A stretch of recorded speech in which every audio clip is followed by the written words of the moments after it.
As the West continues to freeze Russian financial assets and restrict its access to international payment system, Russian companies are finding it difficult to conduct normal settlements in the international market, forcing them to revert to the primitive model of barter. Recently, Reuters learned from two trade sources that in one transaction, Chinese companies traded cars for Russian wheat. According to one of the sources, the Chinese partner in the transaction required the Russian partner to pay in grain. A source from the payment market told Reuters that Chinese banks do not accept funds from Russia due to concern about being included in the sanction list and facing secondary sanctions. According to insiders, in August, China's Hainan Longpan Oilfield Technology Co. Ltd. is seeking to exchange steel and aluminum alloys for marine engines. Additionally, customs data shows two other transactions involving flaxseed in exchange for Chinese goods such as home appliances and building materials. Experts in China's foreign trade estimate that one of the flaxseed transactions was registered by the customs office in the Ural region of Russia in 2024, valued at approximately $100,000. Two sources familiar with the transaction stated that despite sanctions, some barter deals still allow Western goods to be imported into Russia, though the specific goods involved were not disclosed. Since Russia's invasion of Ukraine in 2022, the US and Europe have imposed financial sanctions that have cut off Russia's access to global financial markets. Russian government officials stated that barter trade offers a solution to the significant payment issues caused by sanctions on goods and civilian products. In 2024, the Russian Ministry of Economic Development published a 14-page guide to foreign barter trade, advising businesses on how to circumvent sanctions using the guide. The guide even suggested establishing a barter trade platform. It's almost as if the government is telling businesses, no money, no problem. We still have potatoes. As a result, barter trade has made a comeback. After all, potatoes can't be sanctioned, and they don't need bank approval. In fact, the barter trade model between China and Russia originated in the 1990s following the collapse of the Soviet Union. Barter deals involved a wide range of goods, from electricity and oil to flour, sugar, and boots. At the time, Russia faced cash shortages, severe inflation, and a continuously depreciating currency, making barter trade an attractive option. However, it also led to problems like price fraud. Today, as a means of circumventing Western sanctions, the ancient practice of barter trade has made a return in Russia's foreign trade. Maxim Spassky, Secretary of the General Council of the Russian-Asian Union of Industrialists and Entrepreneurs, stated that the growth of barter trade is a symptom of de-dollarization, the pressure of sanctions, and partner liquidity issues, and predicted that its trade volume would continue to rise. Due to the opacity of barter trade, it's difficult to estimate the total value of such transactions between China and Russia. In fact, barter trade is merely a stopgap measure and cannot truly improve Russia's predicament. This poses a challenge for the entire economy.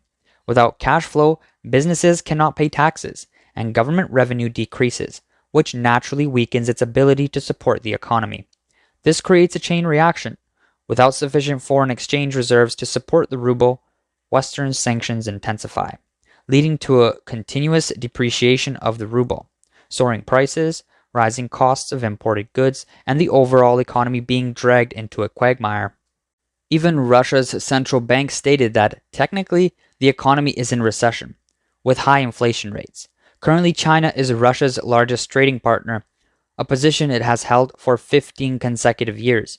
In 2024, bilateral trade reached $245 billion, accounting for more than a third of Russia's total trade volume. Let's first talk about the goods that Russia exports to China. Some items like Russian flour, honey, and chocolate that you may see in Chinese supermarkets might seem quite fresh, but in reality, they are just a small fraction of the total trade between China and Russia. The main exports from Russia to China are still crude oil, natural gas, and timber. While these products may sound valuable, the transportation costs are frighteningly high. For example, the cost of shipping Russian timber from Manzhouli to China can be more expensive than the goods themselves. This means that a large portion of the profit is eaten up by transportation costs. Now, let's look at China's exports to Russia. The Russians' dependence on Chinese products is far greater than imagined. If you casually walk down the streets of Moscow, you'll see Chinese brand cars everywhere. Brands like Chery and Haval once sold very well in Russia, but who would have thought that more than 80% of the parts for these cars come from China, with Russia only handling the final assembly? Even Russia's proud defense industry now relies on Chinese bearings and precision components. However, doing business in this trade isn't easy. Russia's foreign exchange payment ability has worsened in recent years, and they often delay payments. Many Chinese foreign trade merchants are hesitant to take on large orders and insist on a 30% advance payment from Russian buyers. Even with this, profit margins are squeezed tightly, and businesses are barely maintaining. If sea transport is used, the shipping time can take over a month, but the cost is relatively lower. The Chinese-Europe Railway Express is fast, but the freight costs are staggering, leaving many to struggle with which shipping method to choose. Some owners of businesses engaged in China-Russia trade complain about the logistics issues. They said that the China-Europe Railway Express is so expensive, it would be cheaper to just send it by donkey. After all, time isn't the most important. Freight cost is.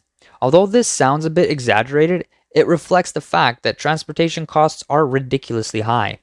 Due to the inefficiency of logistics, a large number of backpackers have emerged in the border regions between China and Russia.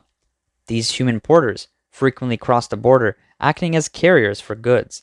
In a video, Chinese backpackers are seen making 3 round trips a day, leaving in the morning and returning in the evening. This reflects the reality that under insufficient logistics conditions, people are relying on their own labor to complete cross-border transportation of goods. Haihe in Heilongjiang province and Bagvachensk in Russia are separated by a river.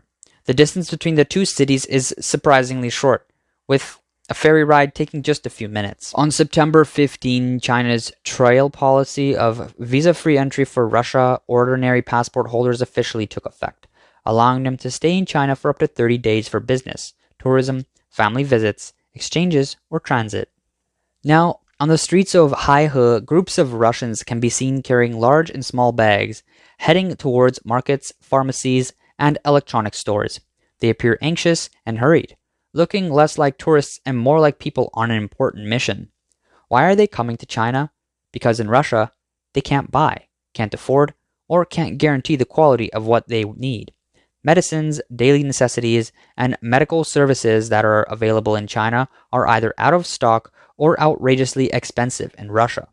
What's more dire is that the price of basic food in Russia has surged by more than 40% during the same period, putting many ordinary families at risk of food security crisis.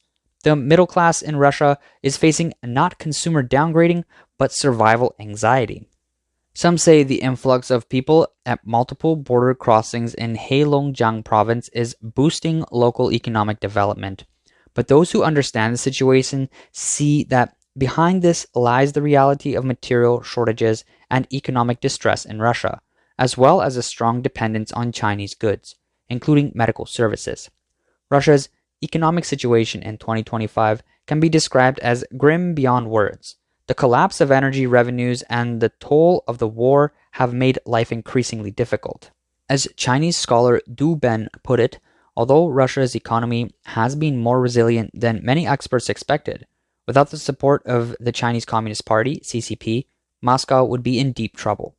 However, while both China and Russia publicly proclaim their close relationship, there are also underlying concerns of secret mutual calculation. Let's start with geopolitics. Official documents proclaim with great clarity that China and Russia cooperate seamlessly in security, energy, and economics.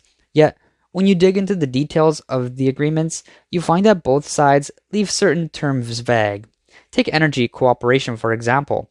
Russia has built a natural gas pipeline to northeast China, but what they get in return are annual price negotiations. Every price hike negotiation hides different calculations. A recent dramatic change occurred just before the winter. Russia suddenly raised natural gas prices and suggested using the yuan for settlement. On the surface, this seems like a sign of easing tensions, with representatives from both countries sitting down to continue discussions about the price. The CCP expressed willingness to consider phased payments, while Russia proposed a multilateral financing plan to disperse risks. On September 8, news exploded in China's financial circles like a thunderclap. Russia is considering issuing yuan-denominated bonds in China, commonly known as Panda bonds. If this move goes ahead, it will mark Russia's first bond issuance on the international market since the West imposed severe sanctions in 2014. The symbolic and practical impact of this move is immense. Many Chinese netizens are not calm about this development, feeling that Russia, out of money, is now turning to China to raise funds. According to Chinese media reports, at the end of August, Chinese financial regulators met with executives from Russian energy companies and expressed their support for these companies issuing Panda bonds denominated in yuan. This will be the first time Russian companies have raised funds in mainland China since the Russia-Ukraine war began. Currently, the bond issuance process for 3 Russian companies is progressing smoothly. In early September, China's rating agency CSPI Ratings assigned the highest AAA credit rating to Russia's Gazprom. China's International Capital Corporation, CICC, gave the AAA rating to the Euro-Asian Development Bank, and Dagong Global Credit Rating also assigned a AAA credit rating to Russia's State Atomic Energy Corporation, Rosatom. Foreign companies typically need to obtain a credit rating before issuing bonds in China. With the ratings in place, the issuance of Panda bonds is procedurally unobstructed. What is puzzling is that a country engaged in war and under global sanctions can still obtain a top-tier credit rating in China. It's noteworthy that the 3 major international ratings agencies, Fitch, Moody's, and S&P, have already withdrawn their ratings for Russia, or downgraded them to junk status. This implies that the risk of these Russian companies defaulting is extremely high.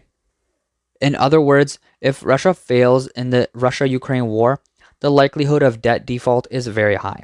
History has proven that Russia's credit is like shattered glass, scattered all over the ground.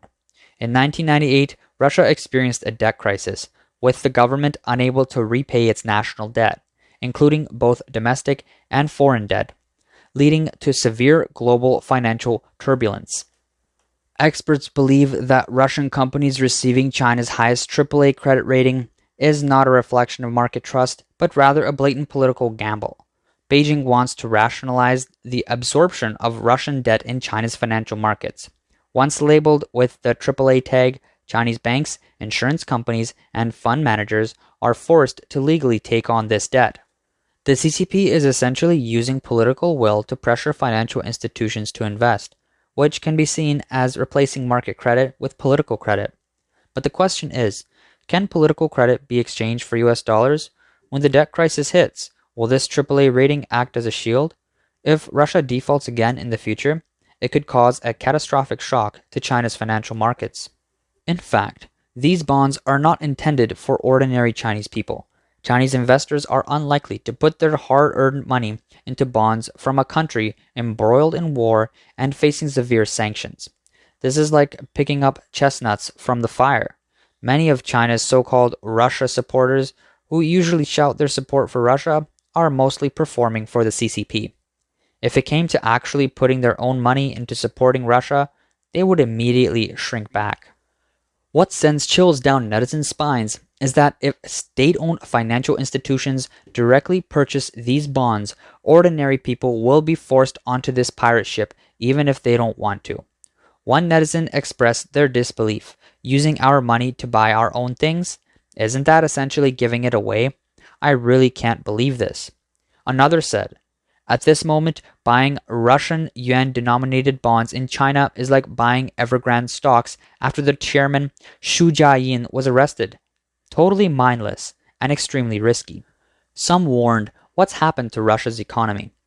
The bonds Russia issues are just waste paper. They've seized our planes and haven't returned them. And now they want to issue junk bonds? Are we out of our minds? If they say, sorry, I can't repay, let's default, what will you do? At least Evergrande still has land as collateral in China. But what collateral does Russia have? If they don't repay, how can you demand anything from them? We cannot use ordinary people's hard-earned money to fill Russia's hole. If they default, the loss will fall on the people. Experts believe that the CCP is using this opportunity to expand its ambition for internationalizing the yuan. However, whether issuing Panda bonds in China or yuan-denominated bonds in Russia, the CCP's actions in helping Russian companies raise funds are essentially providing financial support for Putin to continue the Russia-Ukraine war, while weakening the international sanctions pressure on Moscow. This could very likely expose China to secondary sanctions from the West. For the past 3 years, Chinese financial institutions have been avoiding getting involved in Western financial sanctions against Russia. So, why are they now willing to take the risk and openly help Russia with financing? The answer is simple: fear. Xi Jinping fears a collapse of Russia. Currently, both China and Russia face significant pressure from Western countries. China needs to deal with the West's comprehensive blockade in technology, trade, and geopolitics, while Russia is directly confronting the West due to the Ukraine war. Common strategic opponents have formed a de facto quasi-alliance between the two countries. For the CCP, a complete collapse of Russia would mean having to face the full pressure of the West on its own. According to an earlier report by the South China Morning Post, Chinese Foreign Minister Wang Yi inadvertently revealed in July during a meeting with the EU top diplomat that the Beijing authorities do not want Russia to lose in Ukraine, fearing that the United States will then shift its entire focus to Beijing. David Wong, a US-based economic researcher, recently told overseas media that after the closure of the US dollar and euro markets in Russia, the Chinese market is the only window for Russia to raise funds. Wong believes that the CCP's support for Russia in issuing Panda bonds is a further step in advancing the ultimate cooperation agreement that CCP leader Xi Jinping and Russian President Vladimir Putin reached before the outbreak of the Russia-Ukraine war. This cooperation, which began with military support and energy transactions, is now extending into the financial realm. Wang Chezhen, an assistant research fellow at the Institute for National Defense and Security Research, Taiwan, also stated that the CCP intends to strengthen its unlimited strategic partnership with Russia within a larger framework. They hope to send a message that China and Russia are now united, and that their partnership will not be disturbed by Western sanctions. Wong analyzed that Russia currently faces very high interest rates, and the cost of building large natural gas pipeline projects is significant. If Chinese funds can be introduced, it would be more advantageous. Therefore, he believes that granting this AAA rating to Russia is the CCP's way of ensuring that Chinese financial institutions will be able to lend to Russia and gas companies for their pipeline project, while also using it as leverage to negotiate a cheaper natural gas price with Russia.